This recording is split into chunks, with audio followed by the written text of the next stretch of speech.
Cari amici di Solfatara News, bentornati sul nostro canale. Prima di tutto vogliamo salutare i nostri affezionati spettatori che ogni giorno ci seguono e ci sostengono in questa lunga missione di verità e monitoraggio.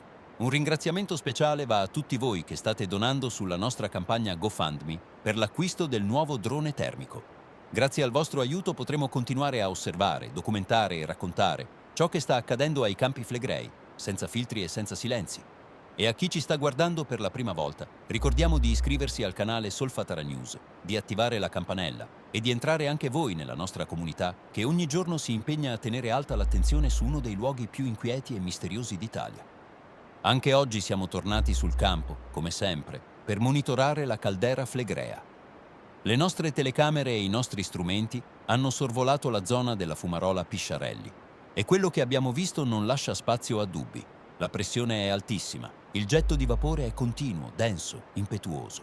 Una colonna bianca che sembra voler graffiare il cielo, come se la terra stesse cercando disperatamente di far sentire la propria voce. I rumori del sottosuolo sono costanti e ogni crepitio, ogni sussurro della terra ci ricorda che qui, sotto di noi, il respiro del vulcano non si è mai fermato. Siamo poi saliti al cratere della Solfatara e anche qui lo scenario è tutt'altro che tranquillo. La fumarola Bocca Grande è in fortissima attività e i getti di vapore si alzano potenti anche nella parte alta del cratere. Le pozze di fango ribollono con una forza insolita. Il loro gorgoglio è più intenso del solito, come se qualcosa in profondità stesse premendo con più vigore del normale. Tutto questo, lo sappiamo, è il segnale chiaro di un aumento delle temperature fumaroliche e di un sistema in costante tensione. E proprio oggi, a confermare le nostre osservazioni, è arrivata anche la voce della scienza. Lucia Pappalardo, direttrice dell'Osservatorio Vesuviano dell'INGUV, ha spiegato in un'intervista a Rai News che il suolo ai Campi Flegrei continua a sollevarsi di circa 15 mm al mese, un ritmo impressionante che mostra come la pressione sotterranea sia ancora in aumento. L'esperta ha ribadito che le previsioni sui terremoti restano impossibili da fare e che l'unica certezza è che il sistema resta in piena attività. Tradotto, la Terra continua a gonfiarsi, la pressione cresce e noi possiamo solo aspettare le nuove scosse, sperando che non siano troppo forti. Questa purtroppo è la realtà che viviamo. Un territorio che si solleva, si spinge verso l'alto come un respiro trattenuto troppo a lungo. E ogni giorno chi abita qui vive con quella sensazione di attesa che ormai è diventata la colonna sonora della vita ai Campi Flegrei, attesa e paura.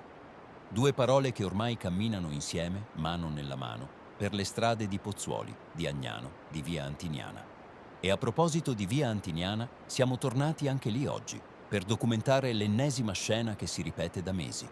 Lavori fermi, transenne arrugginite, sensi di marcia alternati su una strada che tutti sappiamo essere a rischio crollo. Una strada che sembra abbandonata dal tempo e dalle istituzioni. Sì, perché dal primo giorno in cui hanno chiuso la corsia con le bolle, noi di Solfatara News lo avevamo detto. Preparatevi, perché andrà per le lunghe. E come volevasi dimostrare, avevamo ragione. Le previsioni sui terremoti non le facciamo, ma quelle sulla lentezza dei lavori pubblici sì, e lì siamo dei veri veggenti. Anzi, a questo punto potremmo fondare l'INGV Alternativo, Istituto Nazionale di Gestione dei Vincoli e delle Vergogne, perché in quello siamo davvero precisi. E nel frattempo, mentre la terra sotto di noi continua a muoversi, a sollevarsi e a tremare, le istituzioni sembrano vivere in un'altra dimensione, dove il tempo scorre lento, lentissimo, quasi quanto i cantieri di Via Antiniana. Proprio ieri, 26 ottobre, si è riunito il Comitato di Emergenza dei Campi Flegrei. Tanto per cambiare, l'ennesima assemblea fatta di parole, buone intenzioni e risposte. Zero.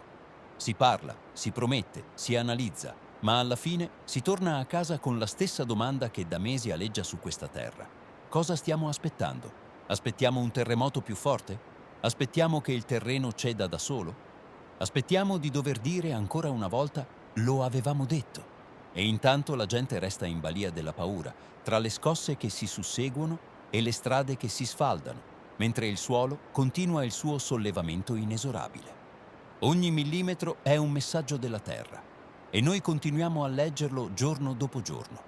Lo leggiamo nelle fumarole che si infiammano, nel vapore che sale più denso, nel fango che bolle come in un enorme pentolone naturale. Lo leggiamo nei muri che si crepano, nelle finestre che si incrinano, nei volti di chi abita qui e non dorme più tranquillo. Ma c'è una cosa che possiamo dire con certezza. Noi di Solfatara News continueremo a raccontare tutto, a monitorare ogni respiro di questa terra instabile, perché crediamo che la trasparenza e l'informazione diretta siano l'unico modo per affrontare la paura. E sì, a differenza delle istituzioni, noi non ci fermiamo.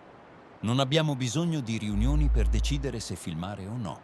Ogni giorno siamo sul campo, sotto il vapore, tra i boati e le crepe, perché il silenzio qui non è un'opzione. Chiudiamo questo aggiornamento ricordando che, come dice la direttrice Lucia Pappalardo, prevedere un'eruzione o un terremoto resta impossibile, ma questo non significa che dobbiamo restare ciechi davanti a ciò che accade. La natura ci sta parlando e, come sempre, non serve un sismografo per capire che la situazione ai Campi Flegrei è seria, reale e in continua evoluzione. Noi continueremo a essere qui, a raccontarvi tutto, minuto per minuto, metro per metro, finché la Terra ce lo permetterà, perché questa è la nostra missione e la nostra voce non si spegnerà. Da Solfatara News, come sempre, un saluto a tutti i nostri sostenitori e un invito ai nuovi ascoltatori. Iscrivetevi al canale, sosteneteci su GoFundMe e restate con noi, perché quello che succede qui, sotto i nostri piedi, riguarda tutti. E la storia dei Campi Flegrei non è ancora finita.